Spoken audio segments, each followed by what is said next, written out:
Hello, everybody. I'm Dr. Jesse Jackson, third best-selling author and facilitator of the Don't Kick 'Em Out book and training series and lead advisor and consultant here at the Best Man Company, LLC. Welcome. I'm talking to all my school leadership colleagues about something that's extremely important for us to specialize in, and it is teacher appreciation and staff appreciation. It is the ability to show value to the people who serve you.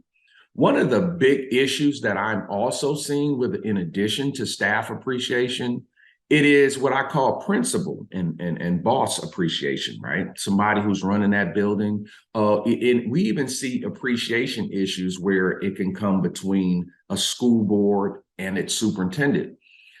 One thing we have to understand about humans is that humans always want to be valued. Teachers are artists, and they always want to make an impact, but want to be appreciated. A thank you goes a long way, but the way you treat me along the journey goes a long way. One of the most disturbing things I've seen, well, first, one, I can say with total fidelity that 90 plus, it's probably higher, but I can guarantee 90% of everybody that's been with me the last 8 to 10 years, they always grow. They're either growing their graduation rate or they're growing in their testing. That means the kids are growing. And in our business, growth is the name of the game. You know, when you work in trauma zones, kids are going to be 2 to 3 grade levels behind. And what we've seen since COVID, now that's went to 3 to 5 grade levels behind, like literally kids with no foundation, you know. And so for us, our program, we always applaud growth, and we know growth is the first step to proficiency. So that's why you do not practice when bringing this analytics mind frame to teaching and learning, because and that's what they're doing in sports. Okay, so analytics is the data. We don't disrespect it, but we also have to understand the people part of the business. And if you're telling me a kid started on a -3, and by the end of the school year, the teacher has that kid up to a +1.5, you're not gonna convince me we didn't do good work. I'm just not going to that's foolishness, right? However, in our culture, where the numbers is what we push towards, we lose a lot of contact with the people. We lose a lot of the value added that we need to add to staff for their efforts and the things that they're doing. I have seen schools go from an F to a C and the staff really not be appreciated. I have seen people go from D's to B's. And while we were theoretically happy, the energy within the staff was not one of appreciation. You know, staff appreciation is not a day. It's not a week. It's a culture. Staff appreciation is a culture. And this is why I'm really working with admin teams. You know, you have to understand how to appreciate your workplace and appreciate your employees and appreciate particularly those teachers who are working very hard for us. These are things that you cannot afford to let slip. One of the things that I'll say to close that really brings me great concern is that culture has went up to the top. We have some school boards that have the best currently under contract. They have the best superintendent they've ever had. But there is such an anti-appreciation, we can't say thank you and we love working with you culture, that they'll push that person out. I've seen it. It makes zero sense, right? I've seen it. But then I've also seen that same disconnect that occurs with central office and the building principals.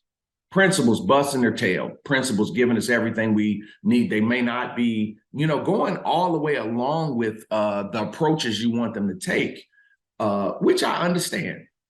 But at the same time, they're giving us results and production.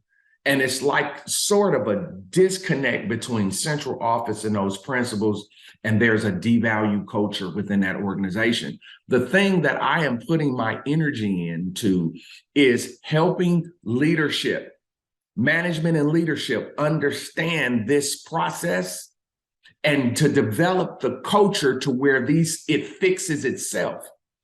What happened when you see an organization? I can remember working with an organization where they had an unappreciation culture. Just the teachers were blamed for everything.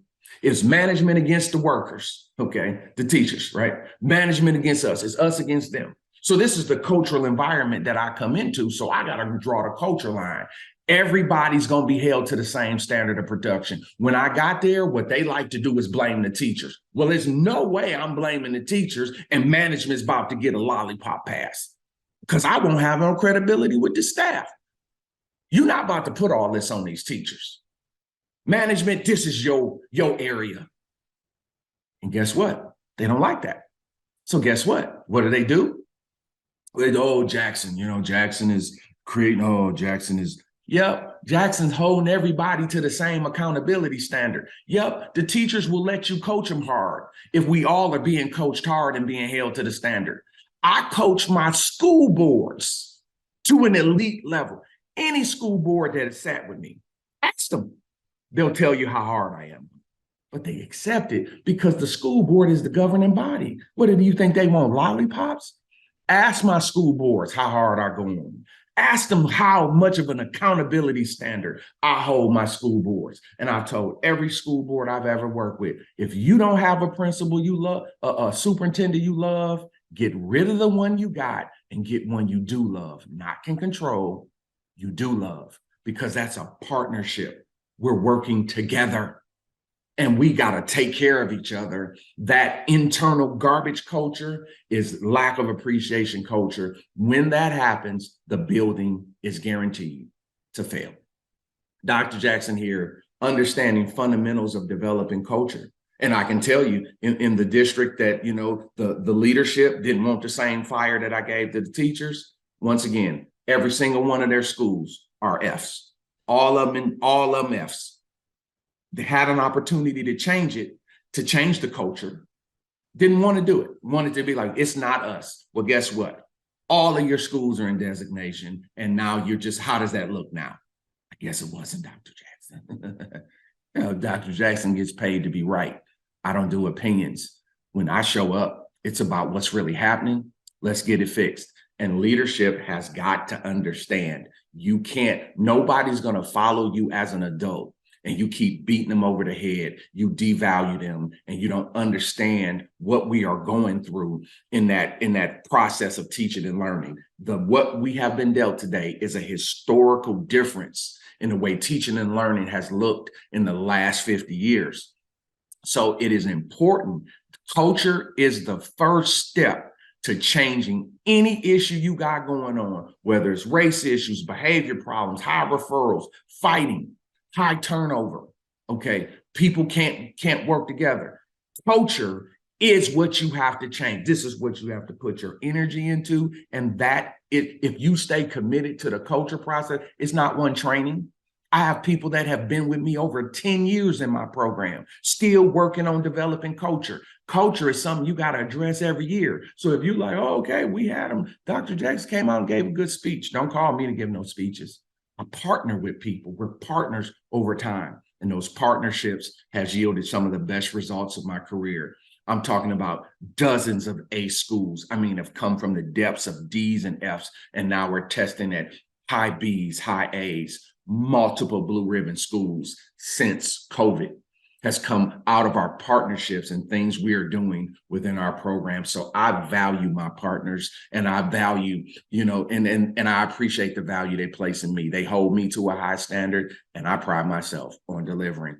Do something, address your culture. You have to do it. You can't have an anti-appreciation culture for your staff and expect them to work for you. I'm Dr. Jackson here. I can help you. Always give us a call.